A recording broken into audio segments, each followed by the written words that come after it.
Midway through the train ride, the conductor stopped beside me and asked why my ticket showed yesterday's date. I've always been the type of person who triple checks everything, locks the door twice, screenshots the confirmation email, sets 3 alarms. So when I tell you what happened on that train, I need you to understand that this was not a me problem. At least, that's what I told myself for the first 20 minutes. I was traveling from Chicago to visit my college roommate Dana in Milwaukee. Simple 2-hour ride. I bought the ticket online the night before, paid the extra $4 for a window seat, packed my little overnight bag. Everything was fine. The train smelled like old upholstery and someone's Subway sandwich, which is honestly the most train-like thing a train can do. And I had my headphones in and my head against the glass watching the city dissolve into flat gray nothing. About 40 minutes in, I felt a presence beside me. I pulled out one earbud and looked up. The conductor was standing in the aisle holding my ticket printout, and he was not smiling. He was a tall, older man with reading glasses pushed up on his forehead, and the expression of someone who had seen every possible variation of passenger nonsense in 30 years on the job. He said, "Miss, your ticket shows yesterday's date." I took the paper from his hand. I looked at it. He was right. My stomach dropped straight through the floor of that train car, because I specifically remembered buying the ticket for today. I remembered clicking Tuesday.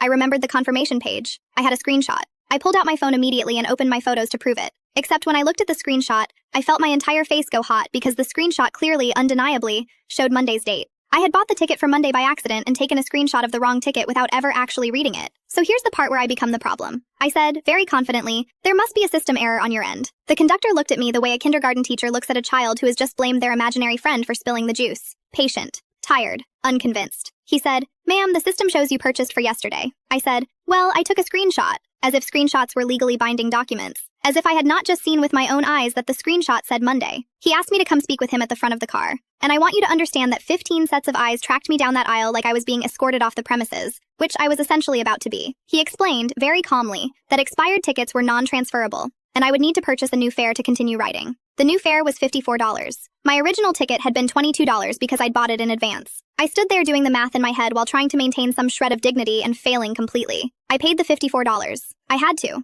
The only alternative was getting off at the next stop, which was a town called Sturtevant that I know nothing about and did not want to learn about that day. I walked back to my seat. The man across the aisle very kindly pretended to be deeply interested in something on his phone. A woman behind me was less generous and made direct eye contact, and then looked away slowly, which honestly felt worse than if she'd laughed. I texted Dana. I said, "I accidentally bought the wrong ticket and it cost me an extra $54, and I just got walked to the front of the train car like I was getting sent to the principal." She replied, "Oh no, are you okay?" I said, "I told him it was a system error." There was a long pause, and then she sent back 3 laughing emojis and said, "I'll have wine ready." The rest of the ride I sat very still and stared out the window, and thought about how I am supposedly a detail-oriented person who triple checks everything, and somehow I spent $54 extra to sit in a seat I already paid for because I clicked the wrong day, and then argued about it with a man who was just doing his job. Dana did have wine ready. 2 glasses on the counter when I walked through the door. She handed me